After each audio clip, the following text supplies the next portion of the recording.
I never thought I'd be the kind of guy to sit here and type out a story like this, but here I am. Maybe I just need to get it off my chest, or maybe I want some advice, something real, raw, and honest. Either way, I'll start from the beginning. My wife Emma and I have been married for about 4 years.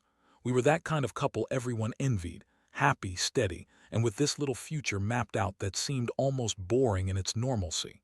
She's 6 months pregnant now, expecting our first kid. Life felt pretty secure.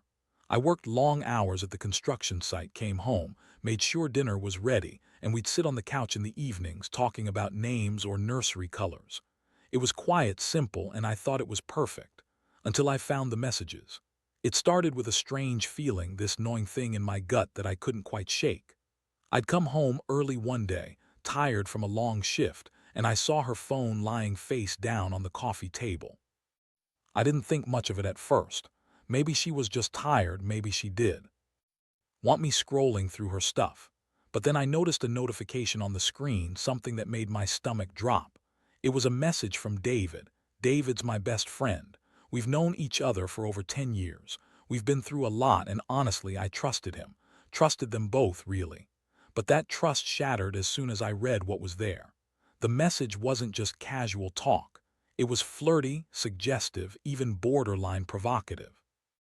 Words like "can't wait to see you later," "missed you today," and "don't forget what we talked about." My palms went cold. My eyes locked onto the screen, and I felt this rush of heat flood my face. I remember my breath hitching like someone had punched me in the gut. Emma was sitting on the couch, oblivious, engrossed in her phone. I just stared at her for a second, trying to process what I was reading. "Emma," I finally said, voice low and trembling. "What's this? Who's David?" She looked up, startled, like I'd just caught her in the act of stealing something. Her eyes flicked to the phone, then back to me.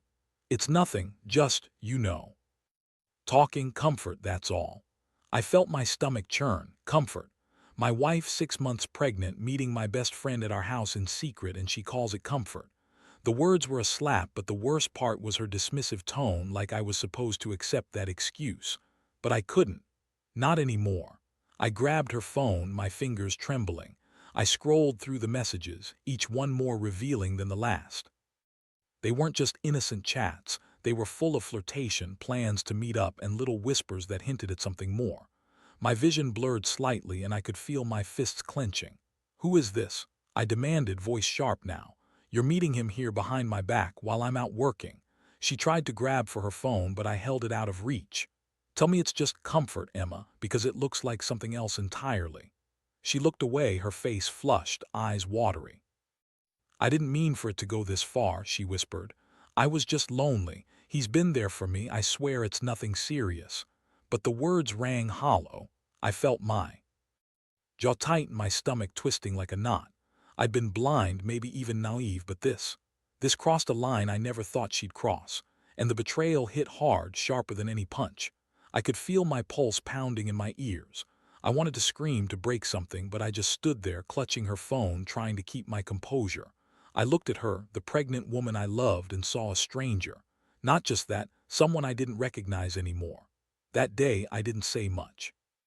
Just took her phone, put it down on the table, and told her I needed air. I walked outside, heart pounding, palms sweaty, and looked up at the gray sky. Somewhere in that mess of clouds, I knew I had a choice to make. Or maybe I didn't. Maybe I already knew what I had to do next. I didn't go far, just around the block to the backyard where I could breathe without her watching me. My mind was racing, every thought a jumble of anger, betrayal, and that gnawing sense of helplessness. I kept replaying her words, her excuses, and those damn messages from David. It was like a switch flipped inside me, and I knew I couldn't just let this slide. Not when she was pregnant, and not when I'd given so much trust. The worst part, I could still feel her fingertips trembling when she tried to grab her phone back. She looked genuinely scared, but honestly, I didn't care. That fear was just the tip of the iceberg. I thought about the years we'd shared, the plans, the promises. All of it seemed hollow now. She'd been lying, hiding this from me, and I didn't know how to fix it or if I even wanted to. I stood there, fists clenched, trying to calm the pounding in my chest. I needed a plan, something that would wake her up, make her realize the mess she'd made. But more than that, I needed her to understand that I wasn't going to be okay with this. especially not while she's carrying my kid. I took a deep breath, feeling the cold air fill my lungs. I had to act, and I had to be smart about it. For the first time in a long while, I started thinking about revenge. Not to hurt her, but to make her see I was some fool she could walk all over. When I went back inside, she was sitting on the couch, her head in her hands. Her face was blotchy, her eyes red-rimmed. I saw the guilt, the shame, and honestly, part of me just wanted to wipe that look off her face. But I knew I had to stay calm. I had to get her to see what she'd done. "You lied to me," I said softly but firmly. "And not just once. You've been sneaking around with David for who knows how long." She looked up at me, tears streaming now. "I swear I didn't mean for any of it to go this far. I was lonely, okay? That's all, just comfort." I snorted bitterly. "Comfort? While I work my ass off, you're sneaking around, meeting my best friend, hiding it like some secret affair. How is that comfort?" "I didn't want to hurt you," she whispered. "You're about to become a father. I thought maybe I could just keep it quiet until after." "Until after what?" "Until I found out." I cut her off, voice rising. "That's real mature, Emma. You think I'd just turn the other way?" Her shoulders shook as she cried harder. That's when I noticed the small, crumpled piece of paper on the side table, her phone number written on it with a tiny message underneath. "Can't wait to see you tonight." That piece of evidence was the final nail in the coffin. I grabbed it, holding it up for her to see. "This is what I caught you doing, meeting him here behind my back, while I'm working hard to give us a good life." Her voice cracked. "I swear I was just feeling overwhelmed. It's not about David, it's about everything." I looked her dead in the eyes. "It's about betrayal, plain and simple, and I don't know if I can forgive this, but what I do know is I can't stay here, not with her anymore. Not with someone who would do this to me, to us." The house suddenly felt smaller, like the walls were closing in. I felt sick, but also a strange clarity. I needed a plan, something that would send a clear message she'd never forget. Something that would make her realize she'd crossed a line no coming back. I told her I needed to step out for a bit. She begged me to stay to talk, but I couldn't. Not then. I grabbed my keys, my phone, and I left her sitting there, crying her eyes out, while I drove away and made a list in my head of what had to happen next. I knew I had to settle the score, and I had no intention of letting her walk away unscathed. Before I left, I looked back at the house. The windows reflected a broken man, and I knew this wasn't just about her cheating. It was about the betrayal of everything I believed in, and I was damn sure I was going to make her regret it. I spent the next couple of days locked in my own head, running every possible scenario over and over. I knew I couldn't just confront her and expect her to come clean, especially not after watching her break down like that. No, I needed to be smarter. I needed leverage, something that would make her realize she'd lost control. First, I started digging into her phone, not just the messages but everything I could find. I looked for missed calls, new contacts, anything that could give me more insight. What I found was even more infuriating, an entire chain of messages with David that went beyond flirtation. They were planning things, talking about meeting up somewhere else, even talking about hiding it from me. The more I uncovered, the clearer it became that this wasn't just a fling. It was a full-blown affair, and she'd been doing her best to keep it hidden. I could feel the rage simmering beneath my skin, but I didn't let it show. Instead, I kept calm, calculating. I knew I had to strike back hard but smart. That's when I started to think about the revenge plan. Not just some petty revenge, but something that would make her realize she'd pushed me so far I might never forgive her. I wanted her to see that her actions had consequences, that she had crossed a line from which there was no return. And I had the perfect idea. I contacted an old friend, someone I trusted, Luke, a private investigator I knew from my days in the military. I told him I needed surveillance. He was expensive, but I didn't care. I wanted to know exactly when she met David, where and how often. I wanted proof, irrefutable evidence, so there be no denying what she'd done. Over the next week, Luke kept tabs on her. I got updates every day, and what I saw made my stomach turn. Emma was meeting David at our house at odd hours, sometimes when I was supposed to be at work, other times during the day when she was running errands. They were sneaking out, whispering behind closed doors, and I caught her in the act more than once. One afternoon, I arrived home early just to catch her in the act. I saw her through the window, sitting on the couch laughing with David like they were old friends. I felt a terrible mix of betrayal and disgust. Watching her like that made me realize I needed to act fast and that I couldn't let this go on any longer. So I devised my plan. It was simple but effective. I arranged for a trusted friend to come over and pretend to be a delivery guy, dropping off some important documents I claimed I needed her to sign. When she opened the door, I'd be there, ready to confront her with everything I had, and I'd do it in front of David. The day finally arrived. I kept my nerves in check, my chest tight, palms sweaty. I watched her through the window, waiting. When the doorbell rang, I took a deep breath, stepped inside, and prepared to strip away the lie she'd been living. When she opened the door, her eyes widened in surprise. "What are you doing here?" "I'm here to see my wife," I said, voice cold and steady, "and to finally get some answers." Behind me, the delivery guy stepped forward, my friend Luke, who was ready with the footage and the evidence I'd gathered. Emma's face went pale. She tried to say something, but I cut her off. "You've been sneaking around, meeting him behind my back, while I was working, while I was trying to build a life for us." She sank to her knees, tears spilling down her face. "Please, I didn't mean it. I swear I didn't want to hurt you." I looked past her to David, who was trying to hide his discomfort.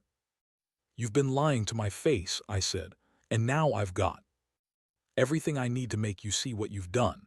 You want to keep pretending it's just comfort, Emma. Fine, but I'm not going to be part of this anymore." I handed Luke a flash drive with all the footage. "Here, watch this, and then tell me, is this just comfort or something more?" She looked at the video, trembling, her hands clutching her belly like it could hide her shame. I saw the truth in her eyes, and I knew she was done lying. That was the moment I finally felt some sense of victory, knowing I had enough to expose her fully. I turned to walk out, leaving her and David inside. I did what I had to do. I knew I'd be the one to end this, one way or another, and I'd make sure she knew exactly what she'd lost. The house felt heavier as I left, but I also felt a strange sense of relief. It was time to face the fallout, and I wasn't holding back anymore. That night, I sat alone in the dim light of my apartment, replaying what had happened earlier. The footage burned in my mind, her face, the way she looked desperate and defeated. I could feel my jaw tighten every time I thought about her betrayal. The truth was out now, and I wasn't planning on hiding from it anymore. This wasn't just about her cheating. It was about respect, trust, and the shattered future she'd almost destroyed. I knew I had to make a move.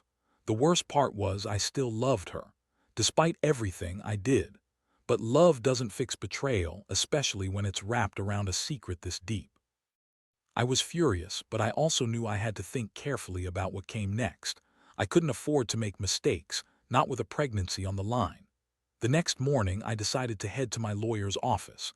I needed to get legal advice about what I could do, what my options were. I wanted her to understand I wasn't just angry. I was also serious about protecting myself and the future we'd planned. While I waited in the lawyer's office, I looked at her phone number written in my notes. I'd kept a copy of all the messages, the evidence that proved she'd been lying to me for months. I knew I shouldn't be doing this, but I needed to be prepared. If she thought she could walk away without consequences, she was dead wrong. When I finally sat across from my lawyer, I laid everything out. I want to file for divorce. I want full custody of the baby, and I want her to be held accountable for her actions. She's been unfaithful, and I have proof. I handed over the evidence, watching her eyes widen when she saw the videos and messages. My lawyer nodded slowly. "You have grounds. It's a strong case, especially with the recordings, but you need to be prepared for her to fight back. She might try to manipulate the situation or claim she was lost or confused." I clenched my fists. I don't care. She broke trust, and I don't want her near my kid, at least not until she's proven she can be faithful. I want her out of my life completely. After the meeting, I felt a strange mixture of relief and dread. I had the plans in motion now. I'd set the wheels in motion to end this nightmare. I was tired of pretending everything was fine when I knew the truth. Emma had made her choice, and now I was going to make sure she paid for it. That evening I came back home, expecting her to be there, maybe crying or begging, but she was gone. No note, no explanation, just an empty house. I figured she went to stay with her sister or a friend trying to process what she'd done. Part of me wanted to run after her, to scream, to demand answers. But I knew it was over. The damage was done. I decided to pack her belongings, put them in a box, and leave it on the porch. I didn't want her to think I was trying to punish her, but I also didn't want her coming back. This was the end of the road. I had to take control of my life again for me and the baby. As I closed the door behind her belongings, I felt a strange calm settle over me. It was like the storm inside had finally begun to quiet down. I knew I was making the right choice, even if it hurt like hell. The trust was broken, irreparably, and I couldn't keep pretending everything was okay. Walking away from that house, from Emma, felt like stepping into the unknown, but I'd rather face the unknown than stay in a lie. I had a plan now, a clean break and a new beginning waiting on the other side. My biggest fear was what would come next, but deep down, I knew this was the only way forward. Sometimes you just have to cut your losses and start fresh. The days that followed were a whirlwind. I stayed busy, legal meetings, packing up her stuff, and trying to keep my mind from spiraling into chaos. Every time I closed my eyes, I saw her face, the betrayal in her eyes when she realized I had everything on video. I knew I had to stay strong, not just for me, but for the kid on the way. This was my shot at reclaiming some control. The house was eerily quiet now, the emptiness weighing down on me. I'd walk through rooms I'd once shared, touching the furniture, the walls, feeling like I was invading my own life. No matter how much I told myself it was necessary, it didn't make it easier. Nothing did. Yet I felt a strange sense of relief, like I'd finally caught up to the truth I'd been avoiding for so long. One afternoon, I sat on the porch, watching the sunset bleed into the horizon. It was quiet except for the faint hum of cars in the distance. I took a deep breath, feeling the cool air settle into my lungs. That's when Emma's voice floated through my mind, her crying, her begging, her apologies that I knew were hollow. I clenched my fists, anger bubbling again. Then I remembered the footage. The proof I had that would bury her if it ever came out. I knew I could use it as leverage, either to get her to leave me alone for good or to control the narrative if she tried to manipulate things later. I wasn't planning on letting her manipulate me again. Later that night, I met with a friend I'd trusted for years, Mark. I told him everything, including my plan to send Emma a message. I had the footage, but I needed her to see that I wasn't bluffing. She'd pushed me past my limits, and now I was ready to make her regret it. I drafted a message, short, cold, and direct. Emma, I have something you need to see. It's best if we talk face to face, but I want you to understand this isn't just about betrayal, it's about respect. I've moved on because I have to. If you try to come back or manipulate this situation, I won't hesitate to make everything public. You crossed the line, and I won't let you erase what you did. I sent it late that night. Then I waited. The next morning, Emma responded quickly, asking to meet. I told her I'd be at the park nearby. When she showed up, I confronted her face to face, her eyes red, her hands trembling. "I saw the message," she said, voice shaky. "Please, I didn't mean to ruin everything, I just didn't know what to do." I looked her straight in the eyes, feeling nothing but cold resolve. "You betrayed me, Emma. You lied, you sneaked around, and you broke my trust. That footage is going public if you come near me or my kid again. I hope you understand what kind of damage you've done." Her face crumpled. "You're going to ruin me." "No," I said, voice steady. "You already did that yourself. I'm just making sure you understand the severity of what you've lost. This isn't about revenge anymore. It's about protecting what's left of my life." She looked away, tears streaming down her face. I turned and walked away, leaving her standing there defeated. As I drove home, I felt a strange mixture of relief and sadness. I had done what I needed. The house was empty, my future uncertain, but finally in my control. I knew I couldn't undo what had happened, but I could shape what came next. My trust was shattered, yes, but I'd rebuild, alone if I had to. That night I packed the rest of her things into a box and left it on the porch. No note, no words, just the cold reality that I was finally moving on. I locked the door behind me, knowing I'd never look back. Sometimes you have to cut the cord to save what's left of yourself, and I was done waiting for her to come back. From here on, it was about rebuilding my life, one step at a time. The days turned into weeks, and I threw myself into a routine of working, legal appointments, and trying to put my life back together. It wasn't easy. Every morning I'd wake up with a knot in my stomach, the memories of her betrayal still fresh. But each day I reminded myself why I had to stay strong for the baby, for myself, and for the future I refused to let her ruin completely. I kept the footage locked away, just in case she tried something stupid. I knew she was angry, hurt, and desperate, but I also knew I had the upper hand. The truth was out now, and I had done everything I could to ensure she couldn't manipulate or lie her way back into my life. My trust was gone, and I accepted that. One late morning, I sat at my kitchen table, a cup of coffee growing cold as I stared at a stack of legal papers. It was time. I signed the divorce papers, feeling a strange sense of finality. It was over, she was out of my life, and I was reclaiming what was left of my dignity. I remembered the moment I handed over the signed documents at the courthouse, the look on her face when she realized it was final. Satisfaction. Maybe relief. Definitely. That day, I also handed her the keys to the house. I told her I didn't want anything from her except the truth that she'd lost a good man, and that I was done waiting for her to come back and fix what she broke. I wanted her to remember that I was serious about moving on. I watched her walk away from the house with a suitcase in hand, her face haunted and hollow. She looked small, helpless almost. I felt nothing but a distant echo of the anger that had driven me through the worst weeks. Now it was replaced with quiet resolve. I'd done what I needed to do. I'd protected myself and my unborn child from her lies and manipulations. The house felt vacant, but oddly it was peaceful. The chaos had ended, and I knew I could finally breathe again. I was tired of the hurt, tired of the deception. But I was also proud. I had faced the storm and come out stronger. That night I sat on the porch, watching the stars appear one by one. I took in the cool night air, feeling the weight of everything lifting. I'd lost. A lot, sure, but I'd gained something too: clarity. A sense of control I hadn't felt in years. As I sipped my drink and looked up at the night sky, I understood one thing clearly. Sometimes the only way to survive a betrayal is to cut it off completely. Trust can be rebuilt, but not on the ashes of lies. I was finally free to start over, alone but unbroken. And as I finally closed that chapter of my life, I knew the biggest lesson was simple. Sometimes, you have to walk away from what you love to protect what you still can. Because in the end, the only person who truly has your back is yourself.